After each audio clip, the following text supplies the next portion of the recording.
संवैधानिक विकास के कई वर्षों में कांग्रेस ब्रिटिश हुकूमत के अधीन अपने स्वयं द्वारा निर्मित संविधान की मांग कर रही थी।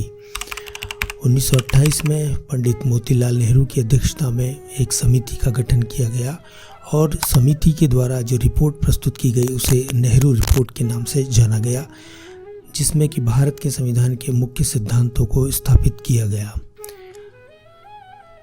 19 दिसंबर 1929 यह एक ऐतिहासिक दिन था जब अविभाजित पंजाब के लाहौर शहर में कांग्रेस का वार्षिक अधिवेशन पंडित जवाहरलाल नेहरू के नेतृत्व में आयोजित हुआ, जिसमें कि पूर्ण स्वराज्य की मांग को स्वीकार कर लिया गया। 1939 में जब द्वितीय विश्व युद्ध प्रारंभ हुआ तो सुभाष चंद्र बोस ने आज़ाद हिंद फौज के माध्यम से अंग्रेजों से लोहा लेकर भारत की स्वतंत्रता की दिशा में एक महत्वपूर्ण कार्य किया। That with the help of my countrymen in East Asia, I shall be able to organize such a gigantic force as will be able to sweep away the British power from India in conjunction with those who have already been fighting at home.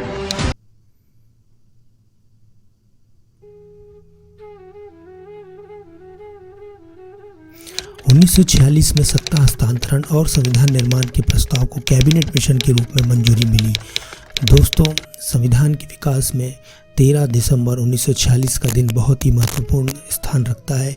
इस दिन पंडित जवाहरलाल नेहरू ने उद्देश्य प्रस्ताव, जिसको कि objective resolution कहा गया, संविधान सभा के पटल पर रखा, जो आगे चलकर संविधान के आधारभूत सिद्धांत के रूप में संविधान की प्रस्तावना यानी कि प्रीएम्बल में शामिल किया गया।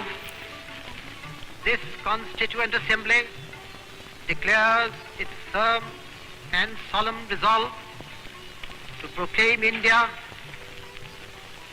as an independent sovereign republic. 214 और 15 की मध्य रात्रि में 1947 की नेहरू का एक ऐतिहासिक भाषण Pressed with Destiny। When we shall redeem our pledge, not wholly or in full measure, but very substantially.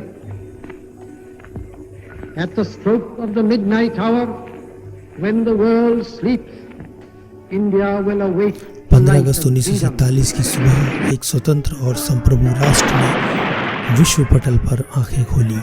26 नवंबर 1949 को संविधान को स्वीकारते हुए 26 जनवरी 1950 को लागू संविधान के अंतर्गत भारत में 25 अक्टूबर 1951 और 21 फरवरी 1952 के बीच में आम चुनाव लोकसभा के लिए करवाए गए, जिसमें तकरीबन 1949 उम्मीदवारों ने 489 सीटों के लिए चुनाव लड़ा और लगभग 17 करोड़ लोगों ने अपने मताधिकार का प्रयोग किया।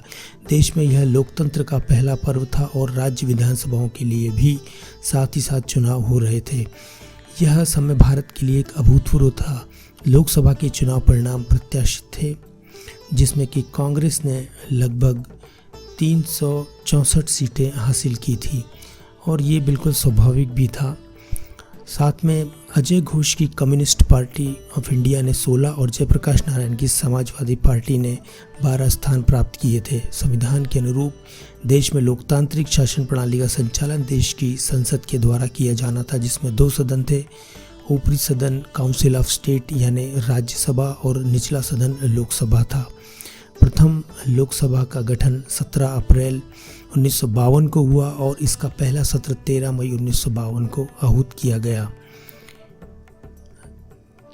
राज्यसभा का गठन 3 अप्रैल 1952 को हुआ, जिसमें 204 सदस्य राज्य की विधानसभा द्वारा निर्वाचित किए गए और 12 सदस्य नॉमिनेटेड थे। इस तरह से यह एक स्थायी सदन के रूप में 216 सदस्यों से आरंभ हुआ था।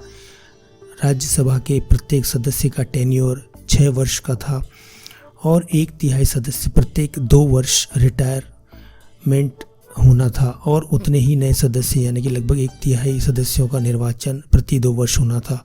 दोस्तों, यहाँ पर आपके मन में एक प्रश्न जरूर उपस्थित होगा और होना भी चाहिए कि ये कैसे संभव है कि सभी सदस्यों का कार्यकाल 6 वर्ष का हो और 1/3 सदस्य हर 2 साल के बाद में रिटायर भी हो जाएं और साथ ही उतने ही नए सदस्य प्रत्येक 2 वर्ष पर आ भी जाएं। तो आइए इसको समझते हैं। प्रथम राज्य सभा चुनाव संविधान के चौथे शेड्यूल के अनुसार 204 सीटों के लिए हुए थे और राज्यसभा की इस पहेली को राष्ट्रपति द्वारा जारी एक आदेश the council of state term of office of member order 1952 के द्वारा सुलझाया गया। इस ऑर्डर के मुताबिक सदस्यों को एक तिहाई के हिसाब से 3 कैटेगरीज में बांटा गया, जिसमें कैटेगरी ए में शामिल सदस्य 6 साल बाद यानी कि 1958 में रिटायर होते और कैटेगरी बी में शामिल सदस्य 4 वर्ष यानी कि 1956 में रिटायर होने थे और कैटेगरी सी वालों का कार्यकाल न्यूनतम यानी कि मात्र 2 वर्ष का था। आइए उसे और गहनता से इस टाइमलाइन पे देखने की कोशिश करते हैं।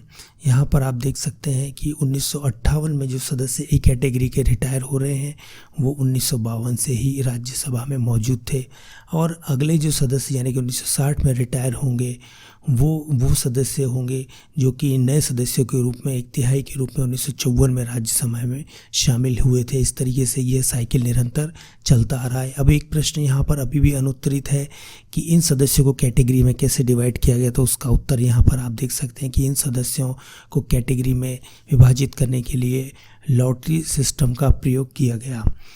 तो दोस्तों यहाँ पर आपको ये वीडियो निश्चित रूप से एक नई जानकारी के साथ पसंद आया होगा। उम्मीद करता हूँ कि आप इस चैनल को सब्सक्राइब करेंगे और मिलते हैं किसी ऐसे ही एक नए वीडियो के साथ। तब तक आपका समय शुभ हो।